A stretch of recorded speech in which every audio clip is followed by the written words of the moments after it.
I was kidnapped and forced to be a maid for a wealthy man in Thailand. This is my story. I went solo traveling around Asia 7 years ago, and Bangkok was my second last destination. It was at a street market that I met an extremely attractive European man who asked to take me out to dinner, and he was so charming I said yes. That night, he swooned me. He said he too lived in the US, not too far from me, and was also just on vacation here. After dinner, he took me to the best club in the city, and at the end of the night, he called us a taxi. It was in the taxi that he offered me water, and upon drinking it, my world went black. I woke up the next morning in the middle of a windowless room that I assumed was a basement. No one was there when I woke up, and I felt scared. I began screaming, crying, and banging at the walls for help. Eventually, I saw someone come in, a man who was not the same man I went on a date with. He was very tall and slim. He brought me food and water to drink. I took it and asked where the man I went to dinner with was, but he did not reply and left the room. Silence filled the room again. I ate the rice and meat they gave me because I didn't know the next time I would eat again. After hours went by, the silence was broken by more men entering the room. Each of them started inspecting me from a distance, and then inched closer to me. I couldn't fight back. I was too scared, so I stayed in place. They checked my teeth and shined a flashlight in my face. The most horrifying part? They began to search me. They did it thoroughly, leaving no part unexplored. No words were exchanged between us,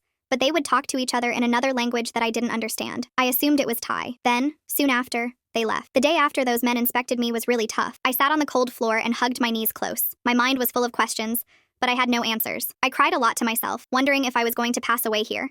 And if I was, would they at least let me say goodbye? Was I held hostage? I had no idea. No one came into the room all day, which was a relief but also made me feel more alone. The silence was deafening. It was hard to breathe. As the day went on, I kept thinking about the day before, trying to remember any small detail that might help me understand why I was here. But everything was a blur. Their faces and their voices. None of it stuck in my mind. Days went by, and my sense of time was completely out of whack. I didn't know whether it was day or night. The only thing that I had to entertain myself was the food and water they'd bring every once in a while. The room was big and bare and had a singular light bulb on the ceiling that barely illuminated the room. I felt like I was losing my mind. Every time I'd turn around, I thought I saw people in the room with me. I started hallucinating. At what I assumed was nighttime, I would dream about being home with my family, and then I would wake up to the nightmare. I cried most of the time. I regretted meeting with the man. I felt stupid for meeting with a guy I didn't know. I blamed myself for everything. One day, the slim man walked in and didn't bring any food with him. He only brought a glass of water. I took it, and after a few hours, I started feeling woozy. I fell asleep. I didn't know how long I was out. I woke up in a new location, which was in a beautiful bed of silk. The room around me was spacious, with a high ceiling, and the walls had classic pieces of art on them. There was a large fireplace to the far left side of the room, and a man sat in a chair, looking back at me. I screamed and tried to escape. I jumped out of the bed and ran towards the door, but it was locked. I looked around the room frantically, trying to find any other exit. The man sitting in the chair just watched me as I ran around the room, screaming for help. I couldn't find a way out. I yelled at him and told him to let me free. I told him that people knew I was there and they would call the police. He just looked at me. My stomach felt uneasy. I felt like I was going to throw up. I began to cry as I realized that I was stuck there. He came over and tried to console me. I wiggled out of his grasp and moved away from him. He began to speak to me in really broken English. He told me that he purchased me and I was supposed to be a maid for him. He said that I was welcome to anything in the kitchen and could join the other girls later that day. I would have my own room, and my duties would be to cook and clean for him. He offered hundreds of thousands of dollars for this. He seemed to be a man of power here in Thailand because of how he was living and how much money he seemed to have. There were 5 other girls there who served him and had to have been brainwashed into loving him. I saw this as the days went by. Either they were the best actresses in the world or they genuinely loved him. Days, then weeks went by, and I started working with the 5 other maids. When we were alone in our rooms, I would try to talk to them and see if they would keep up the facade of being happy there, but each and every one of them told me they were content and grateful that this man took them in. I watched them as they served him, each with precision and grace. It felt mechanical. Their smiles seemed too practiced, and their eyes were empty. I chose to conform and obey the man too because, truly, I was extremely scared of what was going to happen if I decided not to do so. After a while, the man began to call me more to his room. He would prefer me to wash his clothes and serve him dinner. I wasn't sure why, but more often than not, the man found reasons to be around me. I think he thought I was prettier than the other girls. One night, he invited me to his library in the mansion. He told me to dust the bookshelf, and I did. As I was cleaning, I felt him watching me. I looked over and saw him nod and smile. He came over and picked up a book off the shelf. He asked if I had read it. I shook my head,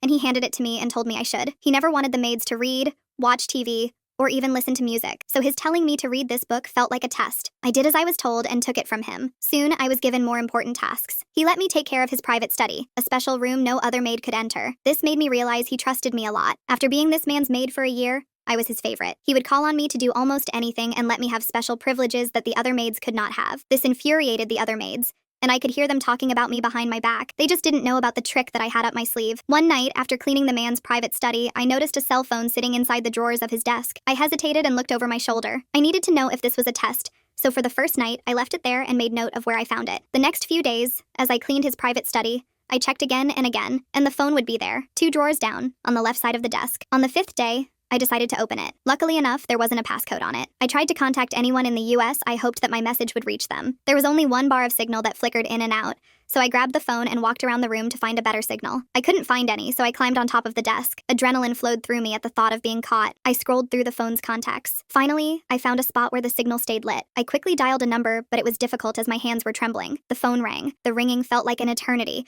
and I was sure no one would answer, until I heard a voice on the other side saying, "Hello?" I felt my muscles finally relax. I was so relieved they answered. "Hello?" I said. "Can you hear me?" They asked me who I was. And I told them everything. From the guy who invited me out to dinner over a year ago by this point, to the weeks in a basement, to now being trapped in a mansion in Thailand. I begged them desperately to help me. They said they needed my exact location, and I couldn't tell them anything but that it was a large mansion with many rooms and was owned by what I assumed was a government official in Thailand. "Can you track the phone call?" I asked. "Please find me, I'm begging you." They said they'd do everything to help me. I thanked them over and over and told them not to call this phone again. Just then, I heard footsteps walking up to the door. I panicked. I hung up the phone, threw it back in the drawer that I found it in, and continued cleaning. My heart raced. The door creaked open, and the man entered. He looked at me and smiled. I forced a calm smile, hoping he hadn't noticed anything unusual. The morning after I made the secret phone call was really strange. The mansion was super quiet. It felt like I could barely breathe. I barely slept that night. Every little noise made me jump. But the next morning, I saw the sunrise and knew it was time for me to start my day. All day, as I cleaned and moved around the house, I felt like the man was watching me. He had smiled at me the day before,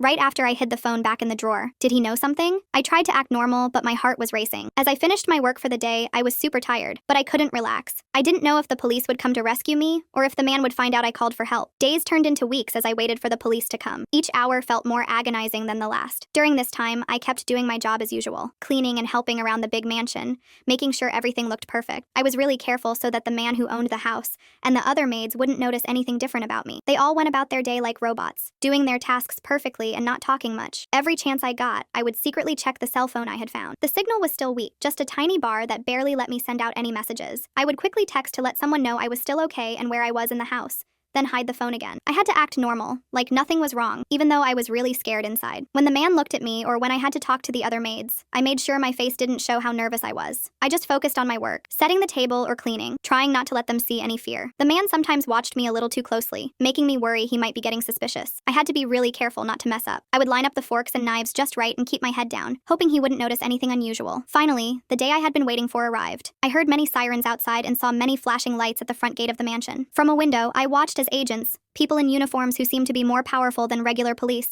representatives of the US Embassy, walked in to talk to the man who had kept us there. He was really upset, waving his arms around as he spoke with the officers. He seemed to think it was okay to have us work for him because he was paying us, like we were just regular employees. One of the officers came over to me quietly while this was all happening. He signaled that it was time to leave. My heart was pounding as they took me away from there. We walked past the man and the agent arguing, and they got me in the car safely. The look of betrayal on the man's face as I was escorted by authorities was burned into my memory. We went straight to the airport, and I got on a plane going back to the US. Sitting in my seat, I kept thinking about the man arguing with the agents, still trying to claim he had done nothing wrong. When the plane landed back home, I felt so relieved. More agents met me and told me I'd be taken to a safe place where I could rest and talk about everything when I was ready. Walking through the airport, I felt safe, but also worried about the other maids I had left behind. I was back in the US now, and I knew I had a lot to figure out about how to get back to normal life. From that point on, it was hard. I tried very hard to keep my story away from news articles and managed to do so successfully. Reuniting with my family was surreal, and every day now feels like a gift.